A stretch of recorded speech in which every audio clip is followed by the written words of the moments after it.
Have you ever had to go around a group and tell a fun fact about yourself?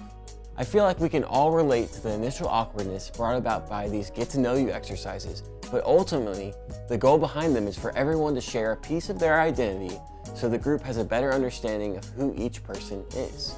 One person might say they're on the soccer team, while another might say they do theater.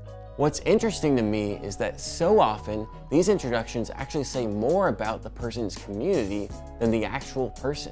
Saying you're on the soccer team or in theater tells me about the people you surround yourself with. I think this is because we were each created to live life with other people. And here, we believe that being part of a faith community is one of the best ways to do that. In this video, we're going to talk about how the church is intended to be a community of people with a common goal and what it looks like for you to connect in a way that's beneficial to both you and the community as a whole.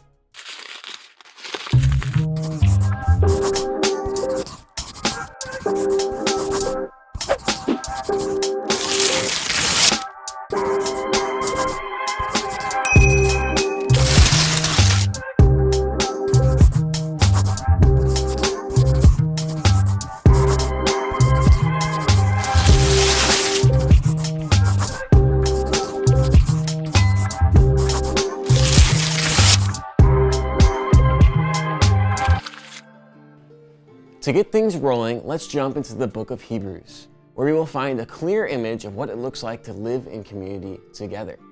Hebrews 10:24 says, "Let us think of ways to motivate one another to acts of love and good works." I absolutely love this. When I think of our ministry, I sincerely hope that it is a place where everyone is able to be encouraged by others so that together we might be able to love and meet the needs of the world around us. Now, if that were it, we could probably just pack up and go home right now. But that's not the end of the passage, not by a long shot. You see, the author of Hebrews found one very specific hiccup in the equation. There's one sure way to completely derail this whole process. And let us not neglect our meeting together, as some people do, but encourage one another, especially now that the day of his return is drawing near. That's verse 25. The truth is, it can be pretty difficult to find and maintain motivation for acts of love and good works without the encouragement of people who care about us and share our hope in Jesus. That's why meeting together on a regular basis is so important. As we follow Jesus, we need to be surrounded by others who will motivate us in our faith. When we neglect meeting together, holding on to hope becomes much harder. Plain and simple, it's easy to get discouraged when we try to follow Jesus by ourselves. We need each other. Now, before we get any further, I have to call out those 4 words right in the middle of verse 25. The writer encourages us not to neglect meeting together as some people do. Did you notice that? Have you ever seen a sign with a rule that didn't make sense? For example, there's a sign at a public park that says, "Feed a pigeon, lose a finger." A sign at an art museum in Oakland says, "Don't lick the paintings, help us care for our California art." Those rules are in place because someone lost a finger feeding a pigeon, and someone, for some unknown reason, decided to lick a painting at a museum. I think something similar is going on here. My best guess is that the author challenges the readers to not neglect meeting together because that's exactly what they were doing. They weren't making their community a priority, and it was making it more and more difficult for them to motivate one another to acts of love and good works. We are better together than we could ever be on our own. But when we go for too long without spending intentional time together, we start to feel less and less like a community. So here's what I want you to do. Take the next few minutes to talk through these 3 questions as a group. Pause the video and take a moment to discuss.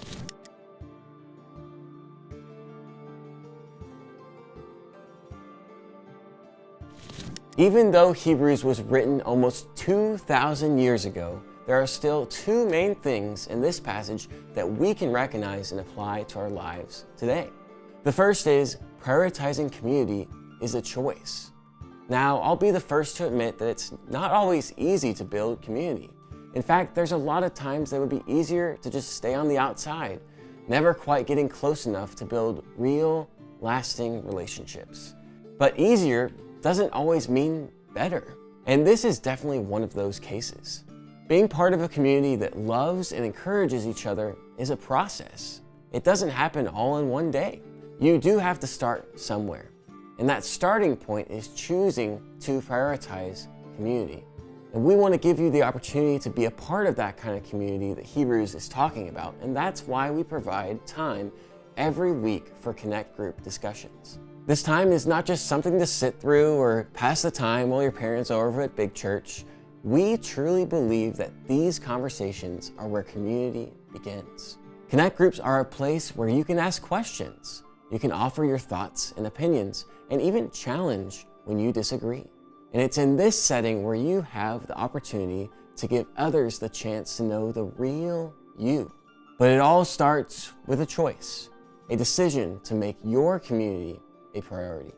Now, the second thing we can learn from this passage is that authentic community is unselfish. Let's look again at our passage. Let us think of ways to motivate one another to acts of love and good works. And let us not neglect our meeting together as some people do, but encourage one another, especially now that the day of his return is drawing near. Notice the emphasis here is on what each person can contribute to their faith community, not on what they can get out of it. Community is unselfish. You have something to contribute that nobody else does. Whether you've been here for years or this is your first time joining us, you have a role in our group.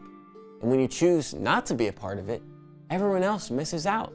But when we all show up and bring our full selves, everyone benefits, including you. The whole group is better because each of us have made a conscious decision to put our community first. So here's what I want you to do. I want you to take the next little bit to discuss these two questions as a group.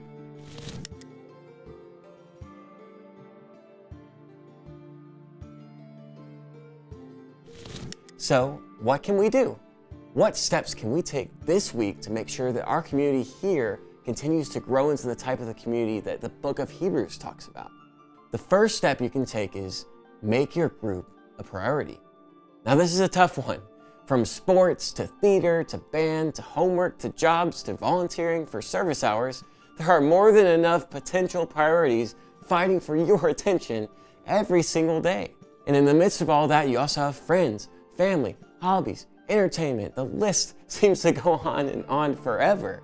That means you regularly have to make choices about how you are going to spend your time. Saying yes to one thing usually means saying no to at least one other. So you have to decide how to spend your time. And as you do this, I want to encourage you to remember that your small group is also a priority. Here's what I mean. If you can be here, be here. Now, this is pretty self-explanatory, but one way to make your small group a priority is to choose to be here every time you can. Only miss when it's important. We get it. Stuff comes up. So if there's something important going on, we're not asking you to skip that important thing in order to be here, but remember it's up to you to decide what's important. Follow up when you're not here. One of the best ways to show the rest of your group that they are a priority in your life is to check in with them after you miss a week. Shoot your group a text telling them that you miss them and look forward to seeing them next week. Little stuff like that goes a long way. Another big step you can take to help make sure that your Connect group is the type of community described in Hebrews 10 is choose honesty. In small group discussions, you have two options. You can either bring your full, honest self to the conversation, or you can hide who you really are by pretending to be someone you're not. I know how difficult it can be to allow yourself to be honest and vulnerable with others, but speaking from my own experience, when you are in a safe, caring environment, being present and honest is always the best choice. It can be easy for us to pretend that we're okay when we're really not, or sometimes we might hold our real thoughts back because we're afraid that others might judge us. Now, I want to be absolutely clear, no one is perfect. Not me, not you. In fact, we're all pretty far from it. What unites us is that we're all trying to accomplish the same thing. We're all trying to figure out life and better understand our relationship with God in the process. And we've decided to do that together as a group. But we can't do that if we're not willing to be honest with each other. So let's change that today. In this last discussion time coming up, trying to be completely honest. Now, it might be a little scary at first, I know, but I guarantee you after a little while, it'll start feeling like a weight has been lifted. Now, the last thing we can do is encourage each other. This part is absolutely crucial. Imagine someone in your group decides to take the step I just mentioned and be completely honest for the very first time in the group. How you respond as a group will determine whether that person will feel comfortable and safe being honest in the future. So when someone shares something from their heart, I want to challenge each of you to decide ahead of time that your response will be to encourage that person instead of judging them or making them feel ashamed of what they've shared. For example, if someone in your group decides to share that they aren't sure whether or not they really believe in Jesus, a great response might be, "I get it, and I want you to know that this is a safe place for you to try and figure things out. We're just glad you're here so we can figure it out together." Or if someone shares that they are struggling with being angry, a great response might be, "Thank you for being honest. This is a struggle for a lot of us, but I know that we have a better chance of being less angry when we're able to share what's going on. Could I check in with you during this week to see how things are going?" The way you respond makes all the difference. The author of Hebrews seems to think that offering each other encouragement is the way to go, and I have to say, I completely agree. We are better together.